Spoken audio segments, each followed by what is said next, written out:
नमस्कार। A for science YouTube channel प्रस्तुत करते हैं भौतिकी के मूल तत्व, मेरे द्वारा एक वीडियो व्याख्यान श्रृंखला। भौतिकी के मूल तत्व वीडियो व्याख्यान श्रृंखला में आज प्रस्तुत है प्रस्तावना प्रथम व्याख्यान। इस श्रृंखला में मैं बहुत ही प्रारंभिक अवधारणाओं से शुरू करके या अर्थात वे अवधारणाएं, वे संकल्पनाएं, वे परिकल्पनाएं जो कि भौतिक विज्ञान के प्रारंभिक पाठ्यक्रमों में स्कूल स्तर पर पढ़ाए जाते हैं, वहाँ से प्रारंभ करके इन संकल्पनाओं का, इन अवधारणाओं का, इन परिकल्पनाओं का किस तरह से परिवर्तन हुआ और ये किस तरह से आगे परिवर्तन के साथ नवीन सिद्धांतों में उपयोगी बनी, इसको रेखांकित करने के लिए मैंने ये वीडियो व्याख्यान श्रृंखला का निर्माण किया है। मूल विचार यह है कि प्रारंभिक अवधारणाओं और संकल्पनाओं से शुरू कर हम उस स्तर तक पहुँचें जिस स्तर पर भौतिकी के आधुनिक सिद्धांत अर्थात क्वांटम फील्ड थ्योरी और हाई एनर्जी फिजिक्स, उच्च ऊर्जा भौतिकी और कॉस्मोलॉजी, ब्रह्मांड विज्ञान जैसे अग्रिम विषयों की, जिनका की पाठ्यक्रम सामान्य तौर पर मास्टर प्रोग्राम्स में पढ़ाया जाता है, उस पर चर्चा करने के लिए एक नींव का निर्माण कर सकें, एक समझ विकसित कर सकें, जिसके कि बाद में उन अवधारणाओं के आधार पर हमें भौतिक विज्ञान के मूल सिद्धांतों को समझने में सरलता रहे। इस व्याख्यान श्रृंखला में प्रस्तुत करते समय मेरे द्वारा कुछ त्रुटि, चूक या कहीं गलतियां होने की संभावना बन सकती है, इसलिए मैं प्रारंभ में आपसे क्षमा चाहता हूं कि अगर ऐसा कुछ मेरी जानकारी में आएगा तो इस व्याख्यान श्रृंखला के संशोधित संस्करणों में मैं उन त्रुटियों, कमियों और गलतियों में सुधार करने की कोशिश करूंगा। साथ ही मैं ये भी कहना चाहता हूं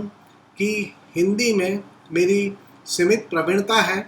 और इसलिए अगर आपको मेरे व्याख्यान को समझने में कुछ कठिनाई आ रही है तो उसका कारण मेरी सीमित ज्ञान ही है। और ये व्याख्यान अंग्रेजी में भी उपलब्ध है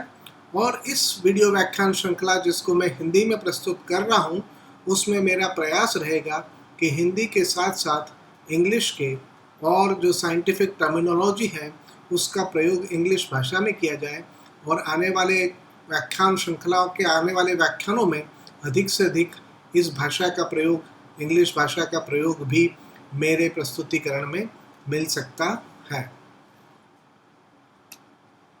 वीडियो लेक्चर की ये जो श्रृंखला मैं प्रस्तुत कर रहा हूँ, इस श्रृंखला को प्रस्तुत करने में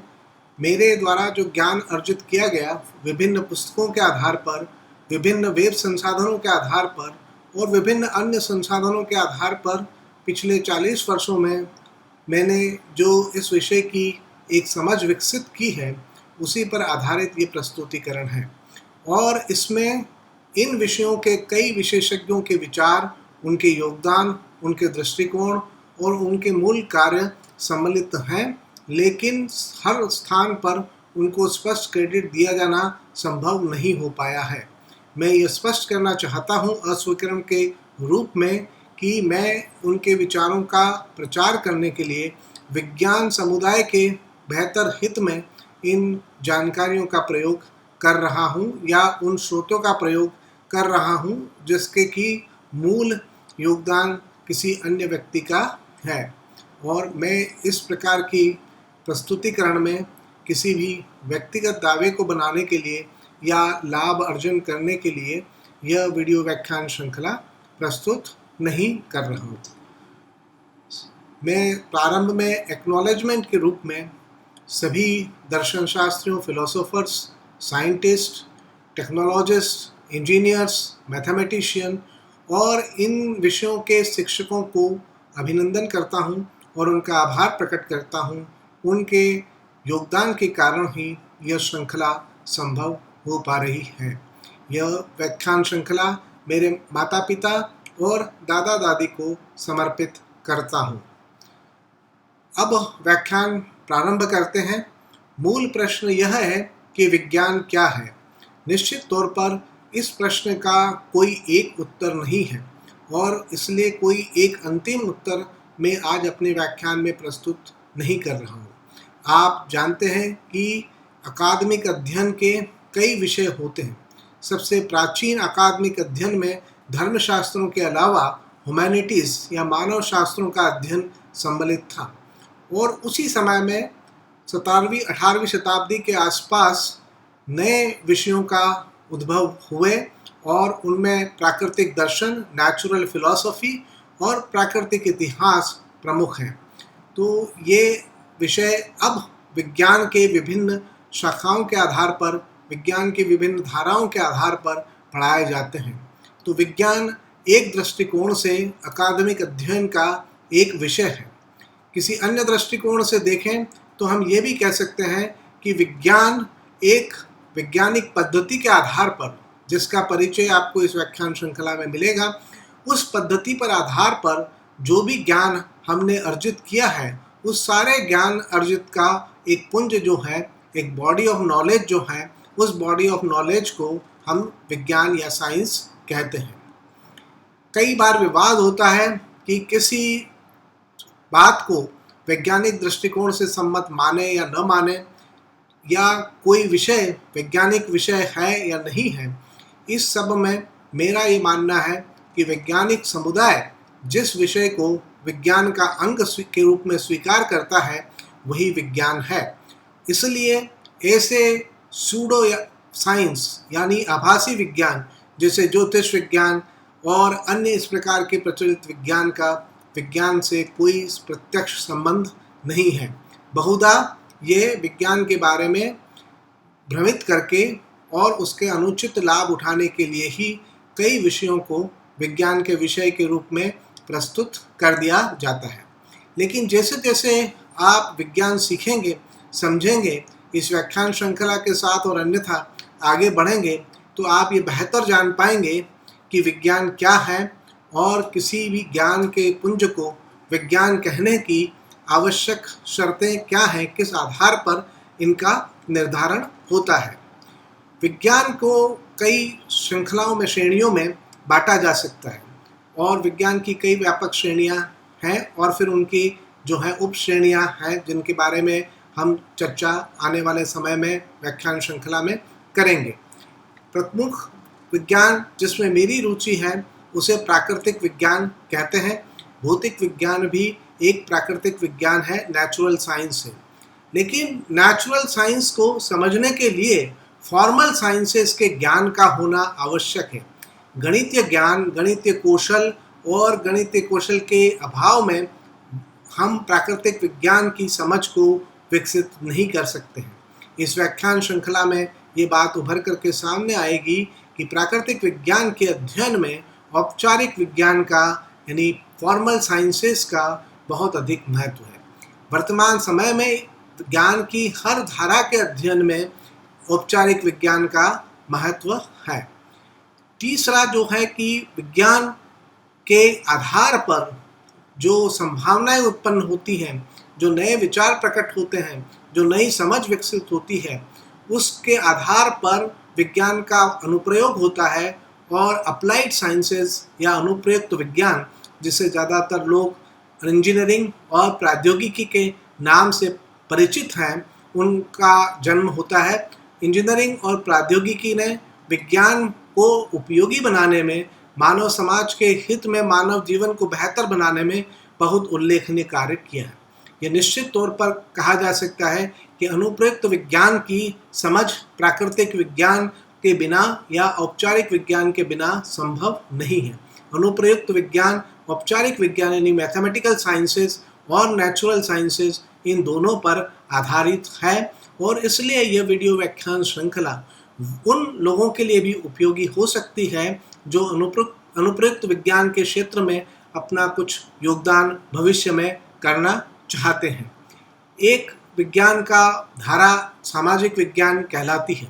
कार्ल मार्क्स पहले सामाजिक वैज्ञानिक मेरी दृष्टि में हुए, और समाजशास्त्रीय सब विषयों का अध्ययन जब वैज्ञानिक दृष्टिकोण से किया जाता है, उनका विश्लेषण वैज्ञानिक दृष्टिकोण से किया जाता है, तो उस प्रकार के अर्जित ज्ञान को हम सामाजिक विज्ञान कहते हैं। सामाजिक विज्ञान के अंतर्गत भी कई विषय आते हैं, लेकिन ये हमारे इस व्याख्यान श्रृंखला का और इस अध्ययन क्रम का विषय नहीं है। अतः मेरे चर्चा के अंदर जो भी विज्ञान का स्वरूप आपके सम्मुख प्रस्तुत होगा, उसमें जो झलकियाँ सम्मिलित होंगी वो साइंस, टेक्नोलॉजी, इंजीनियरिंग और मैथमेटिक्स यानी स्टेम को मैं एक व्यापक अर्थ में विज्ञान के तौर पर लेकर के इस व्याख्यान श्रृंखला में चल रहा हूँ। इस बात को आपको ध्यान में रखना होगा। विज्ञान जो है, इसके बारे में महान विद्वान कार्ल सेगन ने कहा है कि विज्ञान ज्ञान के पुंज से अधिक सोचने का एक तरीका है। तो it's a way of thinking, science is a way of thinking, और वे ऑफ थिंकिंग इस बात पर अधिक महत्व देने की आवश्यकता है।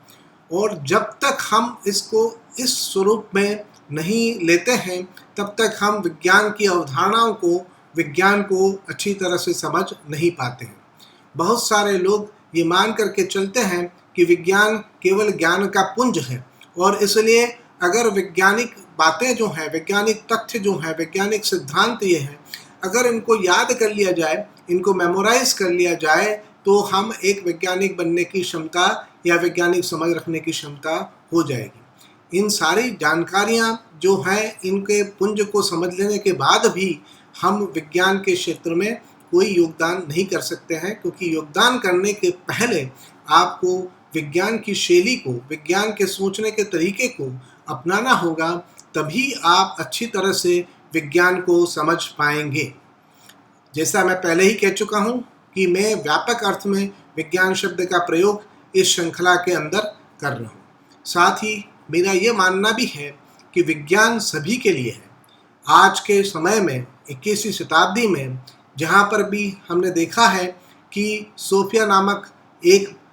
मानव ह्यूमन रोबोट को सिटीजनशिप, नागरिकता भी प्रदान की गई है, और मानव और मशीन इंटेलिजेंस दोनों के बीच में आने वाले समय में एक प्रकार की प्रतिस्पर्धा भी उत्पन्न हो सकती है। और इस प्रकार के, क्योंकि मशीन इंटेलिजेंस हमने विकसित कर ली है, जिसके लिए भी जो लर्निंग प्रोसेस में आने वाले समय में विज्ञान का बहुत अधिक योगदान होगा।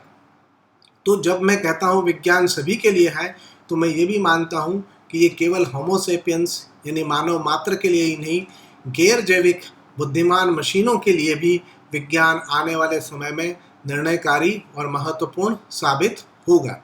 इसीलिए मेरा ये मानना है कि अधिक से अधिक लोगों को विज्ञान और वैज्ञानिक कौशल को आगे बढ़ाने की आवश्यकता है। विज्ञान एक विषय है, यानी कई विषय हैं जो विज्ञान के अंदर सम्मिलित हैं। जब इसको एक डिसिप्लिन के तौर पर लेते हैं, तो हर डिसिप्लिन में कुछ बातें हमेशा महत्वपूर्ण और उनके अध्ययन के अंदर शामिल होती हैं। हर विषय की एक भाषा होती है, जिसमें कई तकनीकी शब्दों का, धारणाओं का, अवधारणाओं का, संकल्पनाओं का प्रयोग किया जाता है, और उन संकल्पनाओं, धारणाओं के साथ संबद्ध शब्दार्थ होते हैं, अर्थ होते हैं, और जब तक हम उस भाषा में पारंगत नहीं हो पाते हैं, तब तक हम उस अनुशासन यानी डिसिप्लिन को समझ नहीं पाते हैं। तो यहाँ पर हम प्राकृतिक विज्ञान पर अधिक महत्व दे रहे हैं, और प्राकृतिक विज्ञान की भी कई शाखाओं में से हमने भौतिकी के मूल तत्व को चुना है। तो भौतिकी की भी अपनी भाषा है। अगर भौतिकी की कोई किताब या कोई साहित्य आपको मिल जाता है, तो उसको पढ़ना शुरू आप कर देते हैं, तो उससे आप उसको समझ नहीं सकते हैं जब तक कि आप उस भाषा में, जिस भाषा में भौतिकी की वर्णन किया गया है, जिन तकनीकी शब्दों का प्रयोग किया गया है, उनके क्या अर्थ हैं, क्या धारणाएं हैं, उनका क्या अर्थ है, इन सब से परिचित नहीं हो जाते। तो हर विषय की एक भाषा होती है। यहाँ पर हम चाहे हिंदी भाषा में बात करें या इंग्लिश भाषा में बात करें, उससे तात्पर्य नहीं है। यहाँ पर तात्पर्य यह है कि विषय को समझने के लिए एक निर्धारित भाषा को समझना आवश्यक होता है, और ये बात आगे व्याख्यान श्रृंखला में आपके अध्ययन के दौरान स्पष्ट होगी। हर विषय जो है या अनुशासन जो है, डिसिप्लिन जो है, वो किसी प्रकार के निकायों को, वस्तुओं को या वस्तुओं के समूह के बारे में संदर्भित होता है। और जैसा कि हम जानते हैं कि भौतिक विज्ञान भौतिक निकायों, फिजिकल सिस्टम्स से संबंधित है, और इसलिए कई बातें जो आपको साहित्य में मिलती हैं वो केवल उन्हीं प्रकार के सिस्टम्स के ऊपर लागू या प्रभावी ढंग से उनका इस्तेमाल उन वस्तुओं को समझने में किया जा सकता है। विज्ञान को, जैसे मैंने पहले भी बताया, कि एक बॉडी ऑफ नॉलेज के तौर पर भी लिया जाता है। ये एक प्रकार की ज्ञान मीमांसा है, ये ज्ञान का एक पुंज जो है उसका निर्माण होता है। बट इसमें ये बात भी शामिल है कि इस ज्ञान को अर्जित करने की पद्धति क्या है, और उसमें से किस ज्ञान को विज्ञान के तौर पर स्वीकार करने की और किसी को डिस्कार्ड करने की यानी नकार देने का पैमाने क्या है, इन सब का भी महत्व आगे हमें स्पष्ट होगा। साथ ही क्योंकि विज्ञान की जिस प्रकार की पद्धति है उसके आधार पर आपको ये समझ में आ जाएगा कि विज्ञान में अध्ययन के लिए एक मेथड्स और इंस्ट्रूमेंट्स दोनों की बहुत आवश्यकता है।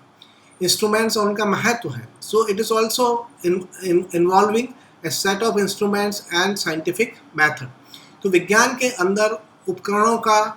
एक जो जिनके आधार के ऊपर हम प्रयोग कर सकें उनका भी महत्व अनुशासन या अध्ययन के अंदर शामिल है।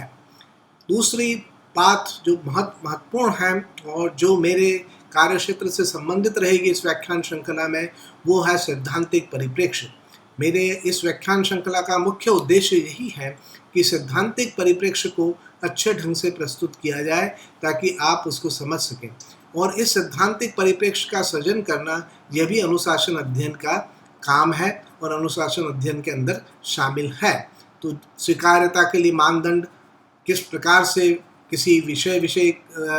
किस प्रकार से किसी ज्ञान को भौतिक विज्ञान के ज्ञान के रूप में माना जाएगा या न माना जाएगा, ये भी भौतिक विज्ञान या प्राकृतिक विज्ञान के अनुशासन अध्ययन में शामिल है।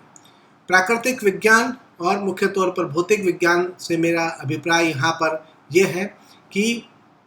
विज्ञान के अंदर साइंस में थ्योरी और एक्सपेरिमेंट्स दोनों का महत्व है। वैज्ञानिक प्रयोग और सैद्धांतिक ढांचा। एक प्रयोग एक प्रश्न है जो विज्ञान प्रकृति के लिए प्रस्तुत करता है, और एक मापन प्रकृति के उत्तर की रिकॉर्डिंग है, ऐसा महान वैज्ञानिक मैक्स प्लैंक ने कहा है। इसका अर्थ यही है कि विज्ञान के अंदर, विज्ञान के अध्ययन में, विज्ञान को समझने की प्रक्रिया में प्रश्न पूछना और प्रकृति से भी प्रश्न पूछना, और प्रकृति से प्रश्न पूछने का जो माध्यम है वो एक प्रयोग है, और उसका विशेष महत्व है क्योंकि उसी के आधार पर जो समझ और ज्ञान एक सैद्धांतिक ढांचे में विकसित की गई है, उस सैद्धांतिक ढांचे की सत्यता, उसकी मान्यता का परीक्षण उसी वैज्ञानिक प्रयोगों के आधार पर होगा। विज्ञान में इसलिए प्रयोग और सिद्धांत दोनों को पृथक करके नहीं देखा जा सकता। दोनों में जो संबंध है वो भी इस व्याख्यान श्रृंखला में प्रकट होगा। सैद्धांतिक ढांचे से क्या तात्पर्य है, थ्योरेटिकल फ्रेमवर्क, ये भी इस व्याख्यान श्रृंखला में स्पष्ट होगा। एक वैज्ञानिक सिद्धांत जो प्राकृतिक घटनाओं, नेचुरल फिनोमिनन के बारे में हमारी एक पूरी सोच और समझ को विकसित करता है, और ये उसके अंदर लॉजिकल और जो भी विचार, जो भी धारणाएं, जो परिकल्पना है, उन सब का के समूह के रूप में प्रस्तुत होता है। वहीं यह प्रकृति के कुछ पहलुओं की यानी घटनाओं की यानी नेचुरल फिनोमिनन्स की व्यापक व्याख्या से संबंधित होता है, लेकिन इसके लिए प्रायोगिक साक्ष्य के साथ ही ज्ञान को अगर हम जो हैं वो मान सकते हैं कि हमारे विज्ञान का हिस्सा है या नहीं है। प्रयोग और सिद्धांत दोनों ही बहुत महत्वपूर्ण हैं। वैज्ञानिक प्रयोग, जैसा अभी तक हमने समझा, एक परिकल्पना या वैज्ञानिक सिद्धांत का समर्थन, खंडन या सत्यापन करने के लिए की गई एक प्रक्रिया है। और सैद्धांतिक ढांचा एक सिद्धांतों को, अवधारणाओं को, प्रस्तावों को, वक्तव्यों का, विश्वासों का आदि का संग्रह है और उनके तार्किक परिणामों के रूप में इसको दर्शाया जाता है। यानी ये बॉडी ऑफ नॉलेज है, कंसेप्चुअल स्ट्रक्चर है। इसमें हमारे साइंटिफिक बिलीफ शामिल होते हैं, स्टेटमेंट्स होते हैं जो उस सैद्धांतिक ढांचे के पार्ट माने जाते हैं, और लॉजिकल और मैथमेटिकल फॉर्मल एनालिटिकल सिस्टम होता है जिसके आधार पर हम प्रकृति के नियमों को व्यक्त करते हैं। सैद्धांतिक ढांचा के बारे में ही हम यहाँ पर इस वीडियो व्याख्यान श्रृंखला में चर्चा करेंगे, लेकिन जैसा पुनः स्पष्ट है कि बिना प्रयोग के जो बातें कही जा रही हैं उनको सही तरह से समझ पाना संभव नहीं होगा। वैज्ञानिक प्रयोग पहले आते हैं या सिद्धांत पहले आते हैं, इसके बारे में भी बड़ी रोचक बातें हैं कि जैसा कि हम देखते हैं कि हिग्स बोसोन, जिसकी की परिकल्पना सैद्धांतिक रूप से जो है 1964 में की गई थी, और लेकिन इस हिग्स बोसोन की प्रायोगिक प्रयोगों में देखना या प्रायोगिक सत्यापन सन 2012 में ही हो सका। तो इससे क्या स्पष्ट हुआ कि हिग्स बोसोन एक उदाहरण है जहां पर सैद्धांतिक आधार पर उसकी कल्पना पहले प्रस्तुत की गई और उसका प्रयोगों में परीक्षण बाद में हुआ। तो वहीं पर हम देखते हैं कि इलेक्ट्रॉन जो एक कण है, जो 1897 में थॉमसन के द्वारा पहले प्रयोगों में देखा गया, और ये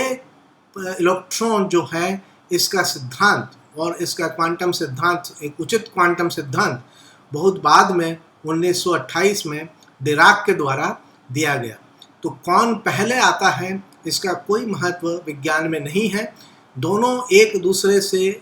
निर्भर करते हैं। कई बार सैद्धांतिक विश्लेषणों के आधार पर नए प्रयोगों की संभावनाएं उत्पन्न होती हैं, और ऐसे प्रयोग जो पुराने स्थापित सिद्धांतों की व्याख्या नहीं कर सकते हैं वो नए सिद्धांतों के दरवाजों को खोल देते हैं, और नए सिद्धांत देने के लिए वैज्ञानिक आगे आते हैं और नए विचार, नई अवधारणाओं का जन्म होता है। तो सैद्धांतिक ढांचा जो है उसमें एक तो हमने कहा कंसेप्चुअल स्ट्रक्चर है, वैचारिक संरचना है, और एक मैथमेटिकल स्ट्रक्चर है, गणितीय संरचना है, और एक प्राकृतिक भाषा या औपचारिक भाषा है। सैद्धांतिक ढांचे के वर्णन के लिए जो आवश्यक है, तो कंसेप्चुअल स्ट्रक्चर के बिना किसी भी सिद्धांत की को समझा नहीं जा सकता है, बिना कंसेप्चुअल स्ट्रक्चर को समझे हुए। साथ ही अगर जो आवश्यक गणितीय कौशल है, जो गणितीय उस सिद्धांत के अनुप्रयोगों में जो आवश्यक गणितीय प्रक्रियाएं हैं, उससे स्पष्ट होता है कि बिना गणितीय कौशल के, बिना गणितीय संरचनाओं को समझे हुए उस सिद्धांत के समझ को विकसित नहीं कर सकते। इन तीनों चीज़ों में जिस बात का महत्व है वो यह है कि भाषा जो है विज्ञान की, चाहे वो सिद्धांत को व्यक्त करती हो, चाहे वो भाषा जो कि अवधारणाओं को व्यक्त करने में काम में आती हो, एक भाषा को, एक लैंग्वेज को हम तीन चीज़ों का समूह मान सकते हैं: syntax, semantics and pragmatics. Hindi में कहें तो वाक्य रचना, सिंटैक्स शब्दार्थ यानी सेमांटिक्स, उसका मीनिंग क्या है, और भावार्थ प्रैग्मेटिक्स, किस संदर्भ में उसका मीनिंग क्या होता है, और क्या वो संदर्भ सहित मीनिंग ही है या वो एक व्यापक हर समय काम में लिया जाने वाला अर्थ है। ये बातें बहुत महत्वपूर्ण आगे हमें समझने में आएंगी, विशेष तौर पर क्योंकि हम कई धारणाओं की, अवधारणाओं की, परिकल्पनाओं की यहाँ पर बात करेंगे। उसमें नए नए शब्द, नए नए कंसेप्ट्स, और मैं यहाँ अवधारणा कह रहा हूँ या धारणा भी कहा जा सकता है, तो वो नए नए शब्द आएंगे और उन शब्दों के शब्दार्थ होंगे, और उन शब्दार्थों को आपको समझना होगा। भौतिक विज्ञान में जब वो शब्द प्रयुक्त होते हैं तो उनके शब्दार्थ भौतिक विज्ञान के आधार पर, भौतिक विज्ञान के सिद्धांत के आधार पर निर्धारित होते हैं, और जब हम सिद्धांत को बदल देते हैं तो कई बार शब्दों के अर्थ बदल जाते हैं। यहाँ पर मैं एक उदाहरण देकर के आपको ये बताना चाहता हूँ कि न्यूटोनियन कण, कण एक शब्द है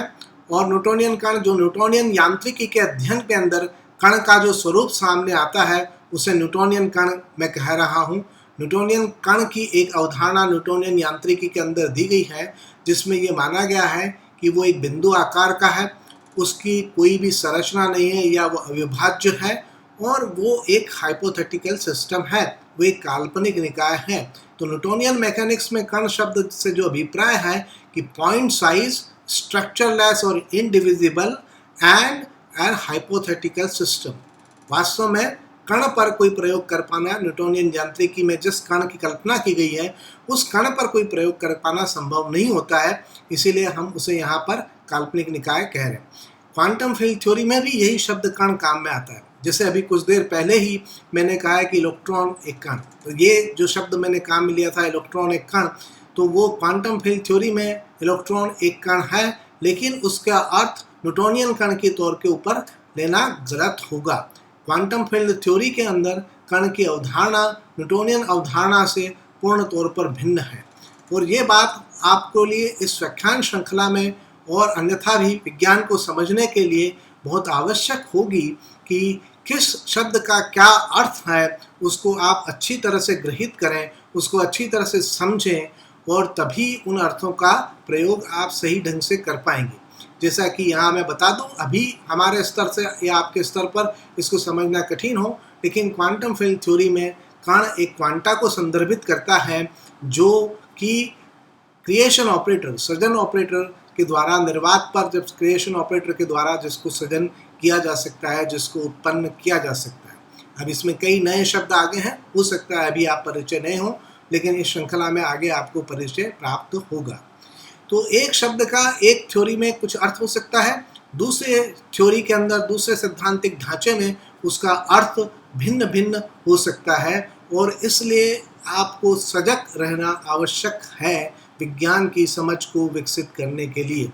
आंखें हमेशा खुली रखें, देखें किस सैद्धांतिक ढांचे में बात हो रही है और उस सैद्धांतिक ढांचे में उस शब्द का अर्थ क्या है। कभी कभी कठिनाई ये भी आती है कि उस शब्द के जो सामान्य अर्थ होते हैं उनको हम काम में ले लेते हैं विज्ञान की हमारी समझ में, और वैज्ञानिक अर्थ और सामान्य अर्थ में काफ़ी भिन्नता हो सकती है। अब हम देखें प्रश्नों के बारे में, तो प्रश्नों के जो उत्तर भी दिए जाते हैं और अलग अलग स्तर पर उत्तर दिए जाते हैं, प्रश्न वही रहता है, उत्तर बदल जाते हैं, क्योंकि उत्तर सिद्धांत पर निर्भर करते हैं, सैद्धांतिक ढांचे पर निर्भर करते हैं। और सैद्धांतिक ढांचा हमने बताया कि किसी कारण से अगर हम प्रायोगिक साक्ष्य मिलता है हमें कि कोई सिद्धांत गलत है, तो उसको नकार दिया जाता है और नवीन सिद्धांत का सृजन होता है। तो इस प्रकार से हम देखते हैं कि एक सिद्धांत के बाद नए सिद्धांत जो हैं वो भौतिक विज्ञान के अंदर प्रस्तुत किए जाते हैं। लेकिन ये बहुत महत्वपूर्ण है कि जो क्लासिकल फिजिक्स है, जो चिरसम्मत भौतिकी है, वो प्रकृति की व्याख्या सही नहीं करती है, लेकिन उसके सिद्धांतों को समझना हमें आने वाली यानी अग्रिम यानी मॉडर्न भौतिकी, आधुनिक भौतिकी के लिए भी आवश्यक होता है। अब यहाँ पर कुछ प्रश्न देखें, जैसे इलेक्ट्रॉन से क्या तात्पर्य है। तो ये शब्द का, जो ये प्रश्न का शब्द गलत कहा मैंने, इस प्रश्न का अर्थ अलग अलग सिद्धांतों में अलग अलग हो सकता है। स्पिन से आपका क्या तात्पर्य है, चक्रण से आपका क्या तात्पर्य है। तो क्वांटम मैकेनिक्स में चक्रण का अर्थ और क्लासिकल मैकेनिक्स यानी चिरसम्मत भौतिकी में चक्रण का अर्थ अलग अलग है। इन बातों के बजाय मैं यहाँ पर जिसको उदाहरण के तौर पर विशेष तौर पर लूँगा, वो प्रश्न है कि एक सेवफल के गिरने के क्या कारण है, free fall of an apple. तो ये आप सभी सुन चुके होंगे और आम व्यक्ति तक को भी ये जानकारी मालूम होती है कि free fall of an apple और इसकी व्याख्या जो न्यूटन ने अपनी यांत्रिकी में दी, उसके आधार पर सामान्य तौर पर जवाब दिया जाता है। और मैं ये भी कहूँगा कि ये जवाब उस पाठ्यक्रम के स्तर पर उचित हो सकता है। और इस न्यूटोनियन व्याख्या में ये माना जाता है कि पृथ्वी जो है वो एक गुरुत्वाकर्षण बल लगाती है, और इस गुरुत्वाकर्षण बल के कारण ही एप्पल जो है वो नीचे की तरफ, जब डाल से अलग हो जाता है तो नीचे की तरफ गिरने की घटना होती है। लेकिन जैसा मैंने पहले कहा कि प्रयोग ही विज्ञान में कौन सी बात सत्य है या असत्य है, या कौन सी स्वीकार्य है अस्वीकार्य है, सत्य असत्य न भी कहें तो स्वीकार्य है अस्वीकार्य है, इसका फैसला करती है। इस न्यूटोनियन यांत्रिकी के आधार पर अगर हम बातचीत करते हैं या विश्लेषण करते हैं तो इस न्यूटोनियन यांत्रिकी के आधार पर ब्लैक होल्स का, कृष्ण विवर का अस्तित्व नहीं हो सकता है। और अब ये एक सामान्य ज्ञान है कि ब्लैक होल्स का अस्तित्व है, और ब्लैक होल्स के अस्तित्व से ये स्पष्ट हो जाता है कि न्यूटोनियन यांत्रिकी का सिद्धांत गलत है, वो सैद्धांतिक ढांचा गलत है, और इसलिए जो व्याख्या की गई है वो भी गलत है। सौभाग्य से अल्बर्ट आइंस्टीन ने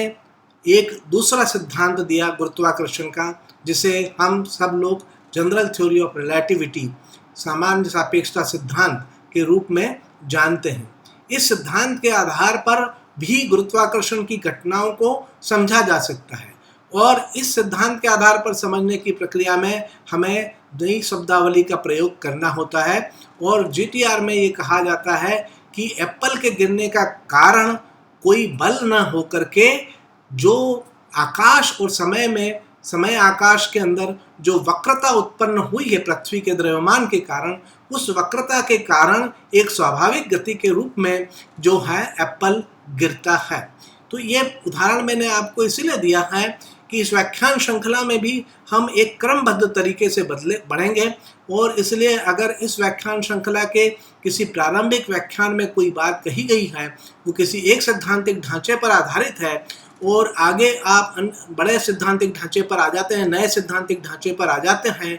तो व्याख्याएं बदल जाएंगी, और निश्चित तौर पर जो भी नवीन सिद्धांत होता है वो प्रयोगों के आधार पर ये माना जाता है कि वो अधिक संभावना है उसमें सत्यता की, या हमारे लिए वो अधिक स्वीकार्य है। लेकिन जब अध्ययन करना होता है तो अध्ययन एक प्रक्रिया है, एक दिन में हम भौतिक विज्ञान का अध्ययन नहीं कर सकते हैं। इसलिए प्रारंभ में हमें प्रारंभिक सिद्धांतों के आधार पर जो ऐतिहासिक तौर पर पहले प्रकट हुए या दिए गए उनके आधार पर अध्ययन को आगे बढ़ाना होगा, और धीरे धीरे हमें उस समझ को विकसित करना होगा ताकि हम जो है जो भी सत्य है उसके करीब तक पहुंच सकें।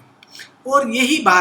यही विशेषता जो है विज्ञान को बहुत ही रोचक बनाती है, विज्ञान को बहुत ही सुंदर बनाती है। और आप देखते हैं कि विज्ञान के अध्ययन में आपको काफ़ी आनंद की प्राप्ति होती है, क्योंकि यहाँ पर एक अध्ययन का भाग आप पूरा करते हैं, उसके बाद आपको पता चलता है कि डी लर्निंग, उसे भूलने की आवश्यकता है, और नए ज्ञान यानी नए सैद्धांतिक ढांचे के री लर्निंग की आवश्यकता है। इस श्रृंखला में आप देखेंगे कि ऐसा बार बार होगा कि हम केवल लर्निंग नहीं कर रहे हैं, हम साथ साथ बताते जा रहे हैं कि डी लर्निंग और री लर्निंग, और नए ढंग से, नए स्वरूप में, नई अवधारणाओं से उन्हीं घटनाओं को समझने की ये एक बड़ी रोचक, एक आनंददायी यात्रा होगी। और आप सब मेरे साथ इस यात्रा में जुड़ रहे हैं, इसका मुझे काफ़ी खुशी और हर्ष है। और विज्ञान अत्यधिक सुंदर है, और ये बात विशेष तौर पर मैं कहूँ तो भौतिक विज्ञान के लिए बहुत अधिक प्रभावी ढंग से लागू होती है। यद्यपि सैद्धांतिक ढांचों के जब गणितीय स्वरूप को देखा जाता है तो कई बार हमें कठिनाई होती है और हमें ऐसा लगता है कि सुंदर नहीं है, लेकिन निश्चित तौर पर विज्ञान बहुत सुंदर है और विज्ञान बहुत रोचक है, और विज्ञान की यात्रा बड़ी आनंदमयी यात्रा है। अब मैं, क्योंकि इस व्याख्यान श्रृंखला में एक सामान्य शिक्षक के तौर पर कुछ बातें कहना चाहता हूँ कि विज्ञान का शिक्षण हो चाहे किसी भी विषय का शिक्षण हो, इन बातों के बारे में बेंजामिन ब्लूम ने बताया था, जिसको हम कहते हैं टैक्सोनॉमी ऑफ एजुकेशनल ऑब्जेक्टिव। शिक्षा के उद्देश्यों का, जो संज्ञानात्मक डोमेन में जो शिक्षा के उद्देश्य हैं, संज्ञानात्मक उद्देश्य हैं, उनका वर्णन उन्होंने प्रभावी तौर पर किया था। मेरे इस व्याख्यान श्रृंखला को समझने के लिए इस बात को भी समझना होगा कि जैसा बेंजामिन ब्लूम ने बताया कि ये एक पिरामिड जो आप चित्र के अंदर देख पा रहे हैं, और इस पिरामिड में सबसे नीचे जो चीज़ लिखा हुआ है नॉलेज या रिमेम्बरिंग, यानी ज्ञान या याद कर लेना या याद रखना, ये जो है सबसे नीचे है। तो किसी भी विषय का जब आप अध्ययन करते हैं तो निश्चित तौर पर आप काफ़ी जानकारी, काफ़ी ज्ञान जो है उसका जो काफ़ी संकलन है उसको याद करने की, उस नॉलेज को प्राप्त करके नॉलेज को संचित करने का प्रयास करते हैं। लेकिन नॉलेज जो है वो रिप्रेजेंट करता है lowest level of learning outcome. अगर आपने सब कुछ याद कर भी लिया, प्रश्नों के उत्तर आपने अच्छी तरह से याद कर भी लिए, तो यह सही मायने में कोई अध्ययन का कारण नहीं होना चाहिए, या सार्थक कारण नहीं हो सकता, या सार्थक उद्देश्य नहीं हो सकता। अध्ययन के सार्थकता के लिए यह आवश्यक है कि इससे आगे जो पिरामिड में स्तर बताए गए हैं उन स्तरों पर भी हम ध्यान दें। तो जैसा हम देखेंगे कि कई वर्ब्स हैं, जो क्रियाएं हैं, जैसे arrange, define, duplicate, label, list, memorize, name, ये सब तरह की बातें हमारे अध्ययन के प्रारंभिक स्वरूप में सामने आएंगी और हमें एक ज्ञान का समूह, एक नॉलेज बेस हमारा बनेगा। और उस नॉलेज बेस के महत्व को मैं कम नहीं कर रहा हूँ, लेकिन जो सबसे अधिक महत्वपूर्ण है कि इन शब्दों के अंदर जिसमें कि नॉलेज को अभिव्यक्त किया गया है, उनके अर्थ को समझना, उनके शब्दार्थ को समझना, एक अवधारणाओं की समझ को विकसित करना, संकल्पनाओं की समझ को विकसित करना, या कहें कि जो भी परिकल्पनाएं की गई हैं उनकी समझ को विकसित करना। तो उस ज्ञान समूह में जो भी बातें आ रही हैं उनकी समझ को विकसित करना, अंडरस्टैंडिंग, बहुत महत्वपूर्ण है। जैसा पिरामिड से स्पष्ट होता है कि सारी बातें जिनका आपने ज्ञान अर्जन कर लिया है या संचय कर लिया है, उस सारी बातों को आप अच्छी तरह से समझ नहीं सकते हैं, लेकिन जिन विषयों के ज्ञान में आपकी विशेष रुचि है, उनमें निश्चित तौर पर पूर्ण समझ होना आगे बढ़ने के लिए इस लर्निंग के अध्ययन के पिरामिड में बहुत ही आवश्यक है।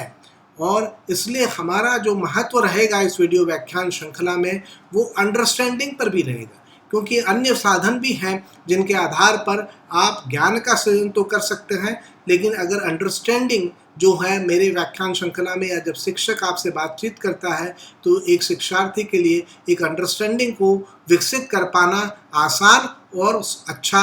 सरल कार्य हो जाता है।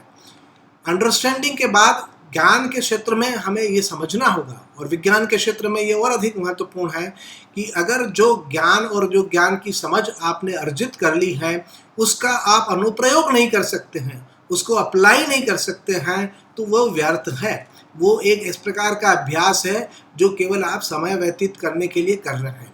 तो न्यूनतम जो उद्देश्य किसी भी ज्ञान के प्राप्ति के लिए हो सकता है, उसमें ये कैपेसिटी तो होनी ही चाहिए कि व्यक्ति ज्ञान को अर्जित करने के बाद, उसकी समझ विकसित करने के बाद, उसकी एप्लीकेशन करने की काबिलियत, उसकी योग्यता अपने में विकसित कर सके। और यह एक बहुत महत्वपूर्ण प्रश्न है। कई बार आपने देखा होगा कि ये कहा भी जाता है कि विभिन्न पाठ्यक्रमों को पूरा कर लेने के बाद भी उन पाठ्यक्रमों में नॉलेज जो है वो तो लोगों को प्राप्त हो जाता है, लेकिन ये क्षमता जो है कि उस ज्ञान का अनुप्रयोग करने की, वो क्षमता वो छात्र अपने पाठ्यक्रमों में विकसित नहीं कर पाता है। और इसलिए इस प्रकार के छात्र जो हैं वो आगे समाज के लिए अधिक उपयोगी नहीं हो पाते, क्योंकि हम जानते हैं कि सभी जो अध्ययन के विषय हैं उनका उद्देश्य हमारे सामने जितने भी प्रश्न हैं उनके उत्तर खोजना, जितनी भी समस्याएं हैं उनका समाधान प्राप्त करना है। और ये सब चीज़ें, समस्या का समाधान जो है एप्लीकेशन से प्राप्त होता है। तो ये स्वांत सुखाय ज्ञान नहीं है विज्ञान के अंदर अगर आपने केवल ज्ञान का समूह अर्जित कर लिया तो उसका कोई अर्थ नहीं है जब तक कि आप अपनी योग्यता को इस स्तर तक नहीं लाते। और जब आप एप्लीकेशन करना सीख जाते हैं तब आपको पता चलता है कि एक ही समस्या का समाधान करने के एप्लीकेशंस के कई भिन्न तरीके भी हो सकते हैं। और उससे आगे वाले स्तर पर आप ये देख पाते हैं कि एनालाइज करें, विश्लेषण करें, विभिन्न संभावनाओं का उनका अध्ययन करें, तुलनात्मक अध्ययन करें, और उसके बाद हमें पता चल पाता है कि हम उनमें से कौन सा बेहतर समाधान है उस तक पहुँच पाए। तो analysis, evaluation and creation of new knowledge, ये कॉग्निटिव स्किल्स जो हैं वो ऊंचे स्तर पर हैं और वही ज्ञान के अर्जन के लिए एक उद्देश्य विकसित करती हैं। और सही मायने में किसी भी ज्ञान को अर्जित करने के जो प्रयास आप करते हैं, उसका अध्ययन करने की जो मेहनत आप या श्रम जो आप करते हैं, उसका उद्देश्य यही होना चाहिए कि आप अंततोगत्वा उसमें कुछ नई चीज़ जोड़ने में, नया योगदान करने में, नया क्रिएशन करने में, नए विचारों को विकसित करने में आप उपयोगी रहेंगे या आप योगदान करेंगे, जिससे समाज के लिए आप उपयोगी रहेंगे। तो इसलिए पूरे अध्ययन प्रक्रिया को हमें इसी ढंग से समझना होगा। केवल शब्दों को पकड़ लेने से विज्ञान जो है वो आगे नहीं बढ़ता है। कम से कम हम इस पूरी श्रृंखला के अंदर एप्लीकेशन पार्ट तक विशेष महत्व देंगे। लेकिन निश्चित तौर पर जैसे जैसे आप श्रृंखला में आगे बढ़ेंगे, आपको ये महत्व समझ में आ जाएगा कि शोध और अनुसंधान विज्ञान के क्षेत्र में क्यों महत्वपूर्ण है और क्यों उसके बिना विज्ञान की कल्पना ही नहीं की जा सकती है। अब मैं वापस से उस प्रश्न पर आता हूँ कि प्राकृतिक विज्ञान या भौतिक विज्ञान क्या है। तो एक परिभाषा जो दी जाती है प्राकृतिक विज्ञान की या नेचुरल साइंस की, वो है सिस्टमैटिक स्टडी ऑफ नेचर, प्रकृति का व्यवस्थित अध्ययन। सिस्टमैटिक स्टडी ऑफ नेचर में 3 शब्द हैं, सिस्टमैटिक, स्टडी और नेचर। इन तीनों शब्दों को सही परिप्रेक्ष्य में आपको समझना होगा। प्रकृति क्या है, नेचर, यहाँ पर अगर मैं इतनी सरल परिभाषा ले रहा हूँ सिस्टमैटिक स्टडी ऑफ नेचर, तो यहाँ पर नेचर किसको कहा गया है, प्रकृति किसको कहा गया है, प्रकृति से क्या अभिप्राय है। और उसी तरह से हमें आगे समझना होगा कि जिसे हम व्यवस्थित अध्ययन कह रहे हैं उससे क्या अभिप्राय है।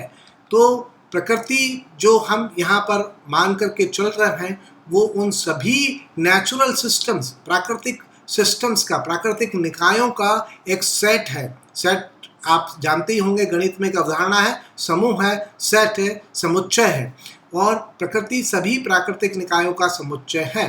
और प्राकृतिक निकायों से फिर क्या तात्पर्य है, ये प्रश्न खड़ा हो जाता है, क्योंकि मैंने ये तो कह दिया कि ये set of all natural system is nature. और इस तरह से एक तरह से जितना भी ये set of all natural system है, इससे एक ब्रह्मांड की कल्पना की जा सकती है। लेकिन सिस्टम का यहाँ पर, यानी निकाय का यहाँ पर बहुत महत्व है। विज्ञान में जब भी आप अध्ययन करते हैं तो उस अध्ययन की प्रक्रिया में सबसे पहली स्टेप होती है कि अध्ययन के लिए निकाय का चयन करें, सेट ऑफ थिंग्स, ऑब्जेक्ट्स, उनका चयन करें जिसका कि आप अध्ययन करना चाहते हैं। और इसीलिए आप देखते हैं कि विज्ञान के अलग अलग विषयों, उपविषयों और उनके भी जो भाग होते हैं, टॉपिक्स होते हैं, उनमें अलग अलग तरह के वस्तुओं या निकायों की जो है वो चर्चा की जाती है और उसी संदर्भ में उनके अर्थ होते हैं और उसी संदर्भ में उनका महत्व होता है। यहाँ पर ये बात भी सम्मिलित है कि कुछ लोग कहते हैं कि प्रकृति में जिसका अस्तित्व प्रमाणित नहीं हुआ हो लेकिन जिसकी कल्पना की जा सकती हो, और या तो वो जिनका अस्तित्व प्रमाणित हो चुका है उनके अध्ययन में शामिल हो, या ऐसे वस्तुएं, ऐसी चीज़ें, ऐसी अवधारणाएं जो भविष्य में हमारे को प्रयोग के अंदर जिनको हम देख सकते हैं, इस तरह की हाइपोथेटिकल निकायों को भी हम निकाय के अंदर मान करके चलते हैं। तो दोनों तरह के हो सकते हैं, हाइपोथेटिकल और रियल, काल्पनिक और वास्तविक। जैसे मैंने बताया, कण, न्यूटोनियन कण एक काल्पनिक निकाय है, लेकिन एक एप्पल जो है वो एक वास्तविक निकाय है। और कई बार ये होता है कि निकाय जो है वो उपनिकाय, यानी कंसेप्ट ऑफ डिविजिबिलिटी, विभाजन का सिद्धांत हम काम में लेते हैं। निकाय को उपनिकायों में बांटा जा सकता है और निकाय का अध्ययन उपनिकायों के अध्ययन के तौर पर किया जा सकता है। तो ये सिस्टम, सब सिस्टम अप्रोच भी हमारे विज्ञान में आएगी और वहाँ पर कई बार दार्शनिक प्रश्न, हमारे सामने प्रश्न खड़े होंगे कि क्या निकाय का व्यवहार उसके उपनिकायों के संदर्भ में पूरी तरह से समझा जा सकता है या निकाय उपनिकायों से के समूह से कुछ भिन्न है। जिसे हम कहते हैं कि जो whole is sum of parts और whole is more than sum of parts और different than the sum of parts. इन थ्योरेटिकल क्वेश्चंस का, इन सैद्धांतिक प्रश्नों का, इन दार्शनिक प्रश्नों का विज्ञान के संदर्भ में विशेष महत्व है और इन बातों पर हम आगे आएंगे विशेष तौर पर, क्योंकि इस पाठ्यक्रम में पहले हम सरल निकाय से शुरू करेंगे, लेकिन बाद में जो निकाय होंगे वो जटिल होंगे और उनकी कॉम्प्लेक्सिटी हर स्तर पर होगी, उनके वर्णन में, उनकी समझ में, सब में। और आज की इस शताब्दी में, 21वीं शताब्दी में कॉम्प्लेक्सिटी और complex system and study of complex system, यही सबसे बड़ा हमारा उद्देश्य है। ज्ञान के उच्चतम स्तर पर यही बातें हो रही हैं और यही आने वाले समय में हमारे लिए बहुत ही महत्वपूर्ण जितने भी विषय हैं उन सभी विषयों में हाई लेवल कॉम्प्लेक्सिटी के आधार पर हम अध्ययन और आगे समाधान विकसित कर रहे हैं। तो ये बात भी आपको ध्यान में रखनी होगी कि बहुधा चर्चा में हम सरल निकायों की बात करेंगे, बट वास्तव में जो प्रकृति है उसमें जटिल निकायों का अस्तित्व है और इन जटिल निकायों को समझना बहुत आवश्यक है और इसलिए जटिलता को विज्ञान में लंबे समय तक नज़रअंदाज नहीं किया जा सकता। तो जैसे मैंने पहले कहा कि किसी भी निकाय को नेचुरल सिस्टम, प्राकृतिक निकाय कहने का आधार क्या होगा, वो आधार बड़ा सरल है और वो आधार मेरी दृष्टि में ये है कि अगर वो सिस्टम इज़ एक्सेसिबल और likely to be accessible in experiment, वो निकाय वैज्ञानिक प्रयोगों में सुलभ हो या उसके सुलभ होने की भविष्य में कोई संभावना हो या उसके आधार पर कोई निकाय की कल्पना की जा सकती हो जो प्राकृतिक जो प्रयोग हैं उनके अंदर उसका सुलभता है। क्योंकि बिना ऐसे सैद्धांतिक धारणाओं के सृजन करने मात्र से चाहे कोई रोक नहीं सकता है, लेकिन वैज्ञानिक लोग जो हैं वो यही चाहते हैं कि सैद्धांतिक ढांचा जो है उसमें जो भी प्रेडिक्शंस किए गए हैं, जो अनुमान लगाए गए हैं, जो निष्कर्ष निकाले गए हैं, उनका प्रयोगों में परीक्षण हो। तो ऐसी अवधारणाएं, ऐसी धारणाएं जिनको कि प्रयोगों में नहीं देखा जा सकता, उसके बारे में विज्ञान में सम्मिलित करना उचित नहीं होगा। यहाँ पर मैंने सूची के तौर पर बहुत सारे प्राकृतिक निकाय आपके लिए इस पावर पॉइंट की स्लाइड में सम्मिलित किए हैं। लगभग हर वो चीज़ जो आप देख सकते हैं वो एक भौतिक निकाय है, एक नेचुरल सिस्टम है। गैलेक्सी हो, चाहे सितारे हों, तारे हों, चाहे ग्रह हों, चाहे उपग्रह हों, चाहे जैविक प्रजातियां हों और चाहे वो हम कहें कि डीएनए हो, चाहे आरएनए हो, चाहे कोविड वायरस हो, ये सभी और सभी रासायनिक पदार्थ जितने भी आप इस्तेमाल करते हैं, काम में लेते हैं,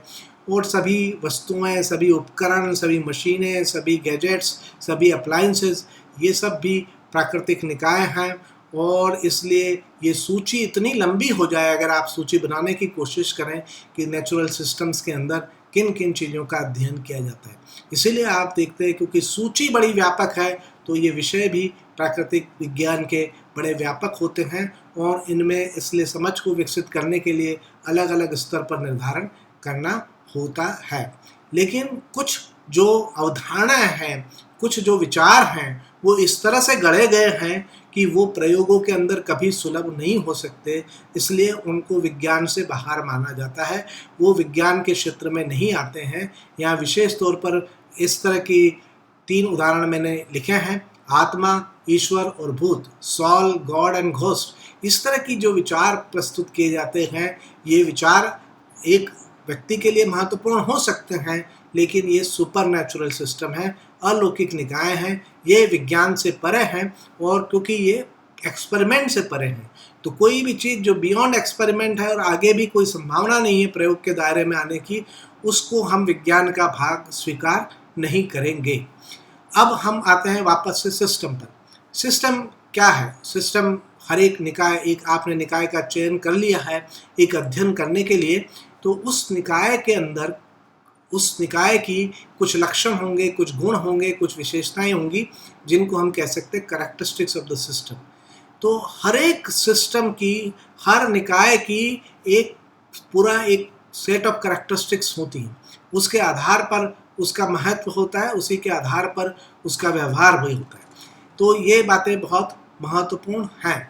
और जो कैरेक्टरिस्टिक्स हैं उन्हीं के संदर्भ में ही हमारी जो समझ है वो विकसित की जाती है। लेकिन समझ में भी 2 प्रकार होते हैं, इसलिए कैरेक्टरिस्टिक्स में भी 2 कई बार स्वरूप सामने आते हैं। एक की इंट्रिंसिक कैरेक्टरिस्टिक्स जो किसी भी निकाय के होने के कारण, उसके अस्तित्व के कारण स्वाभाविक तौर पर उसमें मौजूद हो, और एक है एक्सट्रिंसिक कैरेक्टरिस्टिक जिस प्रकार से हम सैद्धांतिक ढांचे में विश्लेषण कर रहे हैं वो इस विश्लेषण की प्रक्रिया में, सैद्धांतिक ढांचे की प्रक्रिया में परिलक्षित होती है। मैं एक ही उदाहरण देकर के इसको आपको समझाना चाहूँगा कि जैसे कि न्यूटोनियन यांत्रिकी में अध्ययन करें तो किसी भी कण का द्रव्यमान उसकी इंट्रिंसिक प्रॉपर्टी है और इंट्रिंसिक कैरेक्टरिस्टिक है, और मास जो है वो इंट्रिंसिक करेक्टरिस्टिक है, अगर और वो अपरिवर्तनशील भी है, नियत भी है न्यूटोनियन यांत्रिकी में। लेकिन किसी भी कण का वेग, संवेग, ऊर्जा, ये जो अवधारणाएं हैं ये एक्सट्रिंसिक हैं, और ये सिद्धांत में जो आप फ्रेम ऑफ रेफरेंस, जो निर्देश तंत्र काम में लेंगे, उस पर इनके मान होंगे। तो एक कोई उनका मान उस कण से निरपेक्ष रूप से नहीं संबद्ध किया जा सकेगा। तो ये बात बहुत महत्वपूर्ण है कि जो भी बातें हम करें, जो सिस्टम को हम समझना चाहें, उसके सभी अभिलक्षणिकों से हम परिचित हों। विज्ञान का वर्गीकरण भी इन अभिलक्षणों के आधार पर ही, उनकी विशेषताओं के आधार पर ही किया जाता है। तो जैसा कि आप जानते हैं कि बायोलॉजी में, जीव विज्ञान में हम बायोलॉजिकल सिस्टम्स का अध्ययन करते हैं, जिनमें बायोलॉजिकल करैक्टरिस्टिक्स होती हैं, जिनमें जैविक अभिलक्षण होते हैं। और इसी तरह से केमिस्ट्री में हम केमिकल सिस्टम्स का अध्ययन करते हैं, जिसमें कि केमिकल जो हैं गुण या प्रॉपर्टीज़ जो हैं वो मौजूद होती हैं। और फिज़िक्स में हम फिज़िकल सिस्टम्स का अध्ययन करते हैं। लेकिन यहाँ पर ये बहुत महत्वपूर्ण है कि एक रिडक्शनिस्ट अप्रोच है, और उस अप्रोच के आधार पर, जैसा मैंने पहले कहा, हम निकाय को उपनिकाय के रूप में समझ सकते हैं। तो उसी आधार पर हमारी एक मान्यता बनती है कि बायोलॉजी को, क्योंकि बायोलॉजी में जो भी कुछ घटनाएं होती हैं, बायोलॉजिकल फिनोमिनन होते हैं, चाहे वो एक वायरस का म्यूटेशन हो, उसको हम मॉलिक्यूलर बायोलॉजी की प्रक्रिया या केमिस्ट्री की प्रक्रियाओं के तौर पर समझ सकते हैं। तो बायोलॉजी को केमिस्ट्री के रूप में समझा जा सकता है, और केमिस्ट्री को, क्योंकि केमिस्ट्री में जिन भी अणु परमाणु की हम बात कर रहे हैं वो भी एक भौतिक निकाय है, तो भौतिक के रूप में समझा जा सकता है। जितने भी प्राकृतिक निकाय हैं जो मैंने पहले आपको बताए, या आप जिसके बारे में सोच सकते हैं, वो सभी भौतिक निकाय तो हैं ही। और इसलिए भौतिक विज्ञान का महत्व जो है वो बहुत अधिक बढ़ जाता है, क्योंकि भौतिक विज्ञान एक फंडामेंटल साइंस से, एक मूलभूत विज्ञान है, और अन्य विज्ञानों में भी इसका अनुप्रयोग, इसकी उपयोगिता रहती है। इस बात को आप धीरे धीरे अच्छी तरह से समझ पाएंगे और इसकी प्रशंसा कर पाएंगे। भौतिक विज्ञान की भी कई शाखाएं हैं, एक के बाद एक हम इन शाखाओं के बारे में परिचय भी इस श्रृंखला के अंदर प्राप्त करेंगे और अध्ययन करेंगे। और कई श्रृंखला में जो अंत में हम, जैसा मैंने पहले भी कहा है, हाई एनर्जी फिजिक्स, उच्च ऊर्जा भौतिकी और ब्रह्मांड विज्ञान, कॉस्मोलॉजी के स्तर तक पहुंचने का इस वीडियो व्याख्यान श्रृंखला में हम प्रयास करेंगे। अब एक बात ये भी महत्वपूर्ण है, जब हम फिजिक्स की बात अगर तक सीमित करते हैं, तो फिजिकल सिस्टम्स की जो करैक्टरिस्टिक्स होती हैं उनको फिजिकल करैक्टरिस्टिक्स, भौतिकीय निकायों के जो गुण हैं वो भौतिकी गुण माने जा सकते हैं, अभिलक्षण माने जा सकते हैं, और उनका भी वर्गीकरण हमने कर दिया है क्वालिटेटिव और क्वांटिटेटिव। और जहाँ तक हम जानते हैं कि गैलीलियो के समय के बाद से विशेष तौर पर विज्ञान के अंदर और भौतिक विज्ञान में क्वांटिटेटिव करैक्टरिस्टिक्स का महत्व बढ़ा, यानी वे फिजिकल करैक्टरिस्टिक्स जो मात्राओं में अभिव्यक्त की जा सकती हों, जिनको हम अंकों के रूप में दर्शा सकते हों। जैसे जैसे हम इस विषय में आगे बढ़ेंगे ये बात आपको समझ में आ जाएगी, लेकिन ऐसा नहीं कहा जा सकता कि फिजिक्स या विज्ञान के अन्य विषयों में क्वालिटेटिव डिस्क्रिप्शन, गुणात्मक व्याख्याएं सम्मिलित नहीं होती हैं। लेकिन मजबूत गणितीय आधार और एक अच्छा ढांचे में एक अच्छी समझ और एक अच्छी अनुप्रयोग क्षमता के विकास के लिए फिजिकल क्वांटिटीज़ का महत्व होना बहुत ज़रूरी है। इसीलिए प्रारंभ में हम देखते हैं कि बायोलॉजी बहुत अधिक तक गुणात्मक थी, लेकिन आज के समय में, आज के दौर में जो जीव विज्ञान की शाखाएं या जो ज्ञान अर्जित किया जाता है और अनुसंधान किया जाता है वो क्वांटिटेटिव बायोलॉजी है, जिसमें कि मात्रात्मक जीव विज्ञान का महत्व जो है वो बढ़ गया है। और इन बातों के साथ मैं आपको ये बताना चाहता हूँ कि फिजिकल करैक्टरिस्टिक्स जिनको कि क्वांटिटी के रूप में एक्सप्रेस किया जा सकता है उनको हम फिजिकल क्वांटिटी कहेंगे, हिंदी में भौतिक राशि कहेंगे। एक भौतिक राशि का वर्णन करना होगा। हर भौतिक राशि को आपको, जैसे जैसे हम पाठ्यक्रम में आगे बढ़ेंगे, नए नई भौतिक राशियों से आपका परिचय होगा और उस भौतिक राशि के बारे में आपको एक समझ विकसित करनी होगी। और उस समझ विकसित करने के लिए कि एक संख्या में किस तरह से उसका मापन किया जाता है, उसकी इकाई क्या है, यानी नंबर और यूनिट, इसका तो ज्ञान होना ही चाहिए। जो अवधारणा है जिसे हम कहते हैं डायमेंशन, विमा, बहुत जल्दी हम उस तक पहुँचेंगे, तो विमा का भी ज्ञान होना चाहिए, डायमेंशंस की भी जानकारी होनी चाहिए।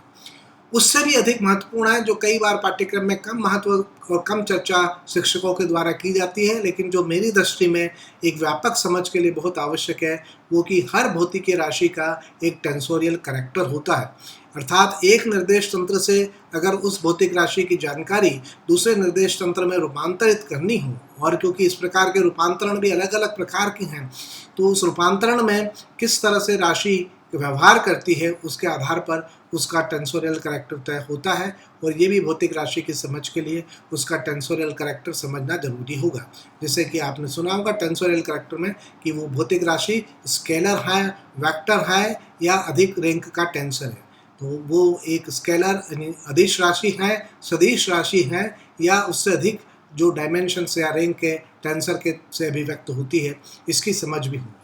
इसी तरह से भौतिक राशि कई, जैसे मैंने पहले मास का भी उदाहरण दिया कि क्या वो एब्सोल्यूट है, उसकी वैल्यू जो है, उसकी जो मात्रा है वो किसी निर्देश तंत्र पर निर्भर नहीं करती है, या वो भौतिक राशि इस प्रकार की है कि उसका जब व्यक्त करेंगे, आप अभिव्यक्त करेंगे, तो वो एक निरपेक्ष न होकर के किसी एक निर्देश तंत्र के सापेक्ष होगी। तो इस बात को भी आपको अध्ययन के दौरान महत्व देना होगा, और ये हमारे व्यवस्थित अध्ययन का भाग है। व्यवस्थित अध्ययन की प्रथम श्रेणी क्या होगी, तो उस प्रथम श्रेणी में हमने देखा कि एक चीज़ आवश्यक है कि हर निकाय जिसका कि हमने चयन किया है वो किसी अवस्था में होता है, और उस अवस्था का वर्णन करना, तो सिस्टम की अवस्था का वर्णन करने के लिए ही हमें फिजिकल करैक्टरिस्टिक्स या फिजिकल क्वांटिटीज़ की आवश्यकता होती है या संदर्भ उत्पन्न होता है, क्योंकि उन्हीं के रूप में फिजिकल करैक्टरिस्टिक्स और के रूप में ही और फिजिकल क्वांटिटीज़ के रूप में ही अवस्थाओं का वर्णन करने की हमने पद्धतियाँ पहले प्रारंभ में विकसित की हैं। तो किसी भी निकाय का अध्ययन करने का अर्थ है उसकी अवस्था का वर्णन करना। पहला भाग तो अध्ययन में ही होगा, लेकिन निकाय जिस अवस्था में स्थित है उसी अवस्था में बना नहीं रहता है, और अवस्था में परिवर्तन हो सकता है। अवस्था में परिवर्तन समय के कारण हो सकता है, या अवस्था में परिवर्तन किसी अन्य कारण से हो सकता है। जैसे कि अगर आप किसी बर्फ़ को गर्म करते हैं तो बर्फ़ पिघल सकती है, और वहाँ पर अवस्था में परिवर्तन जो हो रहा है वो ताप में वृद्धि के कारण हो रहा है। और जैसे आप किसी वस्तु को फेंकते हैं तो वहाँ पर भी अवस्था में परिवर्तन हो रहा है, और वो परिवर्तन आपको समय के साथ उसकी ट्रेजेक्ट्री में के रूप में आपको दिखाई देता है। तो ये परिवर्तन बहुत अधिक महत्वपूर्ण है, क्योंकि अगर कोई वस्तु इस तरह की है जिसकी, या कोई भी निकाय इस तरह का है जिसकी अवस्था परिवर्तित ही नहीं होती है, तो उसका विज्ञान में विशेष महत्व नहीं होगा। क्योंकि हम विज्ञान में, जैसा मैंने पहले कहा, एक उपयोगिता को, यूटिलिटेरियन अप्रोच को भी महत्व देते हैं, और परिवर्तन से ही वो संभावनाएं उत्पन्न होती हैं। तो हमने इन दोनों बातों को समझ लिया कि स्टेट ऑफ द सिस्टम को बताना है और उनके अंदर होने वाले परिवर्तन का वर्णन करना है। पर जब हम वर्णन करते हैं, जब हम अध्ययन करते हैं, जब हम सैद्धांतिक ढांचे के आधार पर प्रयोगों की व्याख्या करते हैं, तो हमें पता चलता है कि इन प्राकृतिक घटनाओं में, नेचुरल फिनोमिनन में होने वाले परिवर्तनों में कई इस प्रकार के नियम हैं जो कभी नहीं बदलते। इन्हीं नियमों को हम लॉज ऑफ नेचर कहते हैं, या फिजिक्स में लॉज ऑफ फिजिक्स कहते हैं, या कुछ लोग कहते हैं कि दिव्य नियम है, डिवाइन लॉज हैं, जो कभी बदलते नहीं हैं, ईश्वरीय कानून है। तो जहाँ हम देखते हैं कि अवस्था हमेशा बदलती रहती है, विज्ञान में एक मत रहता है कि इस प्रकार के नियमों का अस्तित्व है, इस प्रकार के समीकरणों के आधार पर ये ज्ञात किया जा सकता है कि अवस्था में परिवर्तन की संभावना या अवस्था में परिवर्तन किस प्रकार से होगा। तो इसलिए हमारी प्रक्रिया में, अध्ययन की प्रक्रिया में 3 बातें शामिल हो गई मुख्य तौर पर। और पहली बात हुई कि निकाय की अवस्था का वर्णन, दूसरी बात निकाय की अवस्था के परिवर्तन का वर्णन, और तीसरी बात उन परिवर्तन में कौन से नियम परिलक्षित होते हैं, दिखाई देते हैं प्रयोगों के आधार पर, जिनको कोई समर्थन मिलता है, उनकी खोज करना। यह विज्ञान के अध्ययन का प्रमुख भाग है, प्राकृतिक विज्ञान का विशेष तौर पर, और फिजिकल साइंसेस का। तो ये बिंदुएं वापस से आ रही हैं, लेकिन इसके बाद मैं जो चीज़ महत्वपूर्ण कहना चाहता हूँ आपको कि वो ये है कि जब हम नियम प्राप्त करते हैं तो नियम में भी कई प्रकार की पद्धति है प्राप्त करने में, प्रकृति के नियमों तक पहुँचने में। और एक तो है एम्पेरिकल, यानी प्रयोग से प्राप्त नियम या अनुभवजन्य नियम, और उनमें हमने नियम को प्रस्तावित कर देते हैं, और क्योंकि प्रयोगों में हर बार वो पुष्ट होते हैं तो हम ये मान के चलते हैं कि वो नियम हैं, तो एम्पिरिकल लॉज हो गए। और कुछ लॉज ऐसे होते हैं कि हम सैद्धांतिक ढांचे में किसी अन्य सिद्धांत को यानी प्रिंसिपल को मान लेते हैं और उसके आधार पर उन नियमों को डिराइव किया जा सकता है जो प्रयोग में आपको दिखाई देते हैं। उन नियमों तक पहुंचने के लिए कुछ प्रिंसिपल, कुछ सिद्धांत, और ये एक मत विज्ञान में और भौतिक विज्ञान में भी रहता है कि प्रकृति कुछ सिद्धांतों के आधार पर प्रकृति के नियम सुनिश्चित हुए हैं। तो अगर उन सिद्धांतों की समझ हमें प्राप्त हो जाती है तो उन सिद्धांतों के आधार पर, उन प्रिंसिपल्स के आधार पर हम जो है प्रकृति को समझ सकते हैं। यानी प्रकृति के अध्ययन का अर्थ यही हो गया, प्रकृति की अवस्था का वर्णन, प्रकृति के अवस्था परिवर्तन का वर्णन, प्रकृति के अवस्था परिवर्तन में जो नियम प्रभावी होते हैं उनका ज्ञान प्राप्त करना, चाहे वो एम्पेरिकल मेथड से हो, चाहे वो प्रिंसिपल यानी सिद्धांत पर आधारित हो। तो ये बातें बहुत महत्वपूर्ण हैं और ये जो हमने अभी तक चर्चा की है, अगर हम ये अध्ययन पूरा कर लेते हैं तो उसके बाद क्या होगा कि हमारे में वो क्षमता होगी कि हम अलग परिस्थितियों की, अन्य स्थितियों की कल्पना करके या अन्यथा अन्य विधियों से हम उन लॉस को अप्लाई कर सकते हैं और उसके आधार पर होने वाले परिवर्तनों का पूर्वानुमान लगा सकते हैं, प्रेडिक्ट कर सकते हैं, और अगर उसके आधार पर प्रयोग करके उनकी सत्यता को जांचा जा सकता है। और विज्ञान में यही माना गया है कि हर सिद्धांत इसी ढंग से प्रस्तुत होना चाहिए कि वो फाल्सिफाएबल हो, वो प्रयोग के द्वारा ये उसको नकारा जा सके। मैं आपको ये स्पष्ट करना चाहता हूँ कि विज्ञान में जो भी बातें की जाती हैं वो अंतिम नहीं होती हैं, वो एक प्रयोगों के आधार के ऊपर उस समय का जो ज्ञान है, जो प्रयोग से सहमत है, उस ज्ञान के स्तर तक ही विज्ञान पहुंच सकता है।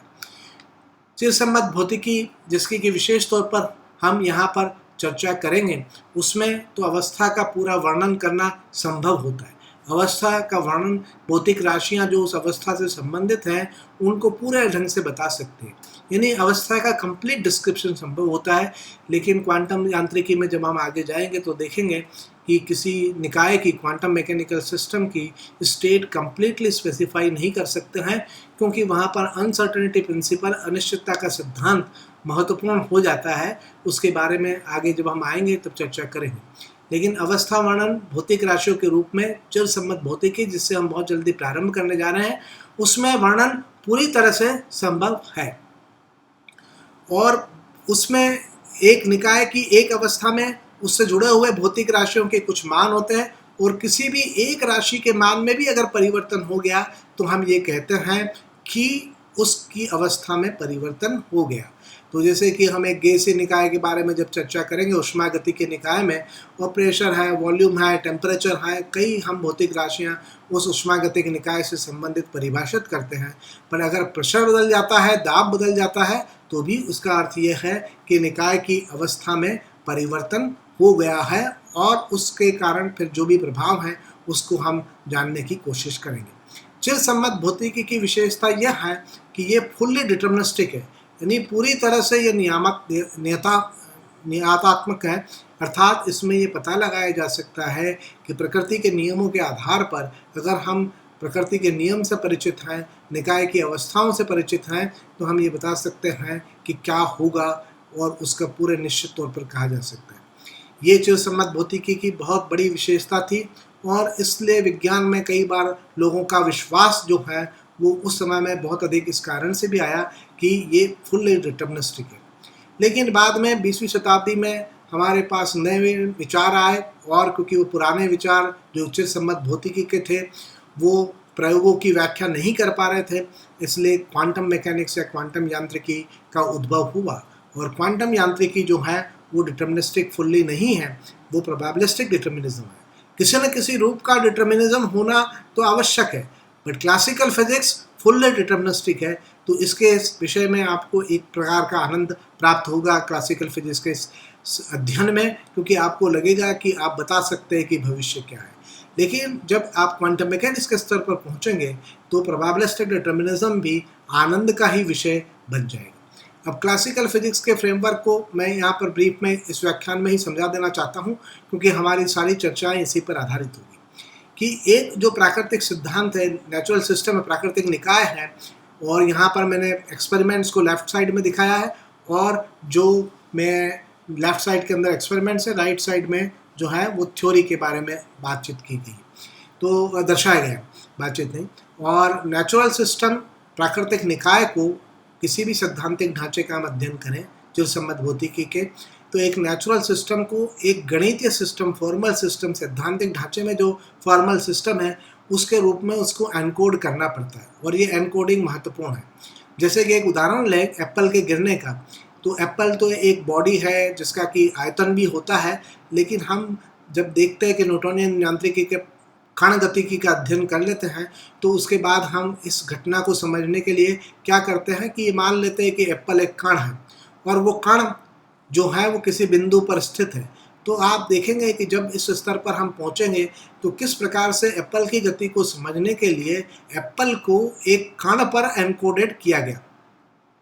और ये एनकोडेड फॉर्मल सिस्टम है। इसका फॉर्मल सिस्टम मैथमेटिकल सिस्टम है कि एक कण एक बिंदु पर स्थित होता है, वो जो उसको बिंदु के तौर पर, और फिर आगे आने वाले विश्लेषण में वो फॉर्मल सिस्टम का हिस्सा है।